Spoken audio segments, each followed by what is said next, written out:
Fala galera, voltamos agora trazendo para você um pouquinho da súmula 612 do STJ, uma súmula bem recente, agora de 2018, súmula de 14 de maio de 2018, a publicação dela. É uma súmula importante que deve cair nas próximas provas de advocacia pública, especialmente por ser recente. O tema é simples, mais uma vez um tema simples. Eu vou ler para vocês o enunciado da súmula, diz o seguinte: o SEBAS, que é o Certificado de Entidade Beneficente de Assistência Social, no prazo de sua validade, possui natureza declaratória para fins tributários, retroagindo seus efeitos à data em que demonstrado o cumprimento dos requisitos estabelecidos por lei complementar para a fruição da imunidade. Pronto, vamos lá. Por que há imunidade em primeiro lugar? Porque as entidades beneficentes de assistência social, pela própria Constituição, artigo 150, tem a imunidade prevista em relação a elas. Beleza? Ponto 1. Por que esses requisitos têm que estar previstos em lei complementar? Porque a Constituição Federal previu que, para tratar sobre princípios, limitações constitucionais ao poder de tributar, é necessário que isso seja estabelecido por meio de lei complementar. O STF já afirmou isso, já reafirmou isso em 2017, para que você possa regulamentar imunidades tributárias, que são hipóteses de não incidência constitucionalmente qualificadas. Você precisa de lei complementar. Os requisitos para a fruição de imunidades, as imunidades são aquelas hipóteses de não incidência que já estão previstas na Constituição.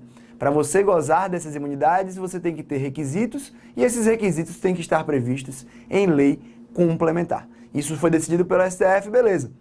Então, para que uma entidade beneficente de assistência social seja reconhecida como tal e passe a gozar daí então dessa imunidade, é preciso que ela faça um requerimento e obtenha tal certificado, o SEBAS, o Certificado de Entidade Beneficente de Assistência Social.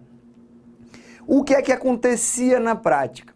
As entidades faziam os seus pedidos e elas faziam um requerimento que demorava um certo tempo para ser decidido e para ser concedido tal certificado. Nesse tempo, havia o quê? Havia a tributação. Essas entidades eram tributadas normalmente, como se imunes não fossem. Afinal, ainda não tinham um certificado. Então, o fisco, ele agia de certo modo como podia. Afinal, pelo princípio da legalidade, ele somente pode atuar com o que está previsto em lei. E, não havendo o certificado ainda, normal seria realmente que o fisco fizesse a tributação naturalmente. Acontece que o STJ decidiu, na verdade, sumulou, depois de decidir diversas vezes, sumulou o entendimento que a concessão desse certificado, ela tem uma natureza declaratória, ela só diz o seguinte: olha, essa entidade, ela goza dos requisitos e ela cumpre tais requisitos, ela deve gozar da imunidade, ela goza da imunidade desde tal data. Ou seja, se declara que a entidade já tinha o direito desde quando ela demonstrou que de fato tinha esse direito. A discussão que a Fazenda Pública buscava vencer nesse caso era que a natureza desse certificado era constitutiva e que, na verdade, a imunidade só poderia valer da data em que a empresa passou a ter aquele certificado, e não declaratória. Significa o quê? Retroage os efeitos para o momento em que houve o cumprimento dos requisitos. Certamente, a súmula vai bem, vai na esteira do que é previsto na Constituição. Afinal, as imunidades são previsões constitucionais, pelo princípio da máxima efetividade, pelos princípios que regem a proteção das próprias entidades beneficentes de assistência social por meio da imunidade e, principalmente, por todo o espectro que tem sido criado pelo STF na sua jurisprudência recente, no sentido de interpretar as imunidades conforme a teleologia das normas constitucionais. Há uma busca, há um caminho do STF sempre no entendimento de que as imunidades devem ser vistas conforme as suas finalidades. E assim devem se preservar as finalidades previstas pelo Constituinte.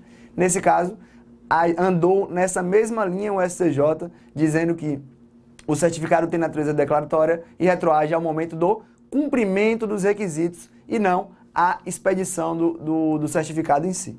Beleza? Súmula 612, súmula muito importante para as próximas provas de advocacia pública, especialmente por ser muito recente, ser uma súmula agora de 2018, deve despencar em muita primeira fase de advocacia pública. Beleza? Segue nos acompanhando, sempre vamos trazer dicas de direito tributário e mais dicas aqui no nosso canal do YouTube. Um abraço e fiquem com Deus.